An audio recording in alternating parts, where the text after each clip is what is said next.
As you can see behind me is my brand new 2024 KX250 Kawasaki. So obviously we have a lot of work to do before this thing is in running order, but I wanted to address one of the biggest flaws of the KX250 and 450. So Kawasaki makes a great bike and I've been super happy with it the last 8 months that I've been riding it. So obviously I've been on KTM forever, and with the new bike, with the Kawasaki, we've been slowly learning its flaws and learning what the race team does to make them last for 3 hours at the GNCCs. That isn't to say if you go pick up your Kawasaki from your local dealer and you ride it, you're gonna have any of these problems. But for professional racing, we wanna make sure that these parts absolutely can stand 3 hours of abuse. So before I ride any bike, we strip it down to the frame, we grease the linkage, steering, make sure everything's torqued to spec, make sure everything's in proper working order. But with the Kawasaki, we have to modify two things. So here we're looking at the rear of the bike where the chain comes down and goes through a guide all the way to your chain wheel to go back up to the countershaft sprocket. We have our stock chain guide that will bolt up right there. And as you can see, it's a pretty flimsy aluminum piece. As soon as you hit the first rock or log, this thing can easily bend. So for off-road, we tend to go with the TM Designs Factory Edition 2 chain block. As you can see, the difference here. Way sturdier, way bulkier. The problem with going to a sturdier chain block rather than this that can easily bend, the welds on the swing arm will break. So we have to do some welding. But we're not gonna weld, I'm no welder, so we have to call them for backup. Luckily I have some family members that can weld up some aluminum, make it look nice and pretty. But yeah, that's modification number one. Make the swing arm tabs stronger. We're gonna beef them up a little bit. That way it's good to go. Modification number two. Now you might be asking yourself, yeah, of course, we're gonna put an exhaust on our bike. That's what everyone does nowadays. But that's not the modification. As you can see here, we have a little ding in the pipe. And that's because this little puppy went for a ride one race. Now, if you were at that race and your eardrums are still hurting, I apologize. How do you think I feel? It was not very fun. So this is exactly what a broken one looks like. As you can see, it just bends, snaps right off. So we gotta make sure that doesn't happen to the new one.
All right, now that the parts are stripped, we're gonna head over to my cousin Damien's shop in the morning. He's gonna lay a couple nice dimes on these aluminum parts.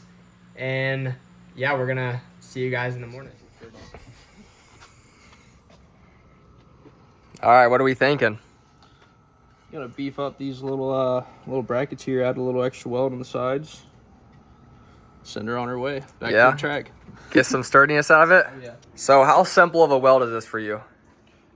It's pretty simple. The only tough part to it is welding a fairly thin piece of metal onto a thicker piece of metal. It can be a little tricky. So that thin piece wants to burn away. Yeah, but you're the professional here, so I mean, you've already done two for me. Yeah. And they're holding up pretty good, so. Yeah. If I was trying to do this, I think I would just burn a hole. It would just be gone. I would weaken it. I would do the opposite of what we're trying to do. Yeah, for sure. I mean, it is what it is at that point. All right, so let's explain some of these welds here. So like basically like just having a weld on this side, like if you're riding along and a stick pops up and hits it and it's pushing it back this way to the back of the bike. So having these little tiny welds like that and just having like a start and a stop so close together, like that's your weak points of your welds, is your starts and your stops, especially with aluminum. Like you can see here. How do you put some strength in this thing? Just weld it solid all the way around, wrap the whole thing, all the corners, try and, you know, put your stops in a point where like the stress of an impact on this isn't going to be on the stop of the weld. All right, well, like I said, we already did 2 of these things, but Damien's gonna do his magic, get this thing looking pretty.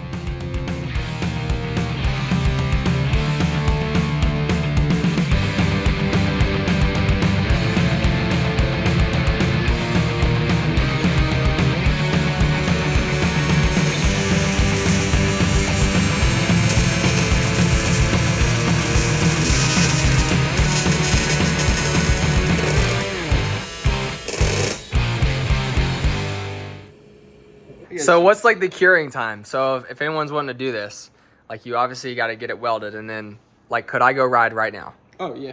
Really? Sure. Yeah. It's Dang. good to go. Look at that. Ready to take some abuse. Ready to get smacked by some palmettos and some roots. And just like that, we're home. Swing arm is all welded. All we have left is to throw this TM design stuff on. But first, I'm gonna take you guys through the steps of modifying a little bit to get it a little bit stronger for off-road. And yeah, let's get into it. So here we have a 6mm time cert kit ready to be installed in the swing arm. This eliminates the small 5mm screws that screw right into the soft aluminum. As you can see here, I'm tapping the existing holes to a bigger size for the insert.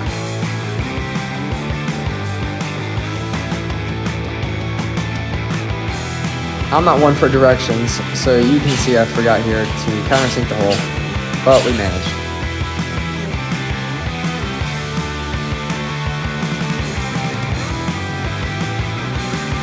I like to put on some red Loctite to really make sure the insert stays in place, letting it cure before threading any type of bolt into it.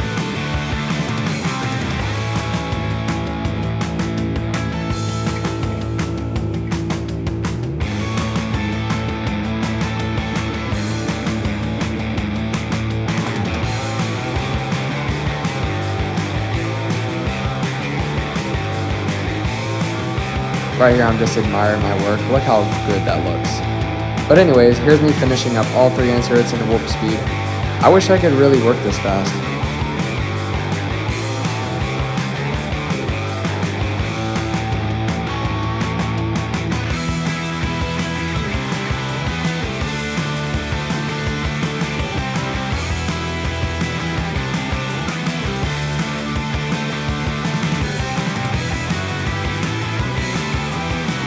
I also change out the bolts, since we are running a bigger bolt than was provided by TM Designs and stock. I like to grab the shouldered Allens that seem to work great for this application.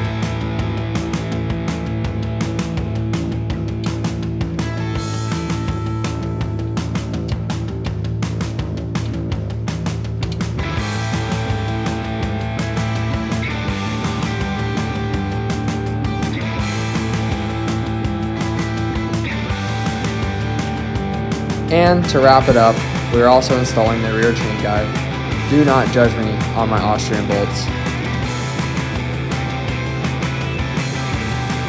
And this is the finished product. TM Designs products really put the final touches on the swing arm.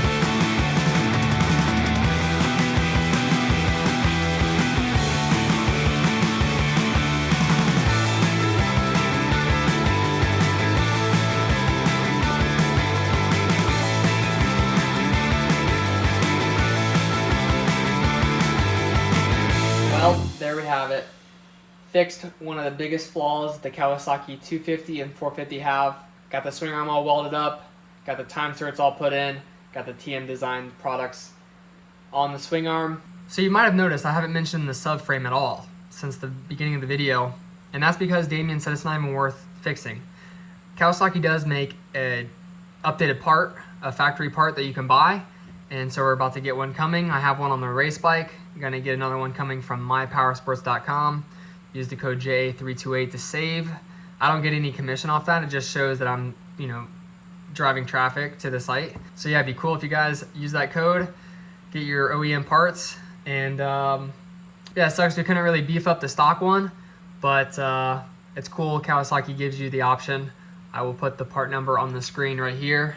This is the OEM part number. It's the Kawasaki 450 SR subframe. It's a little bit different, a little bit stronger. As you can tell, I'm a little sweaty.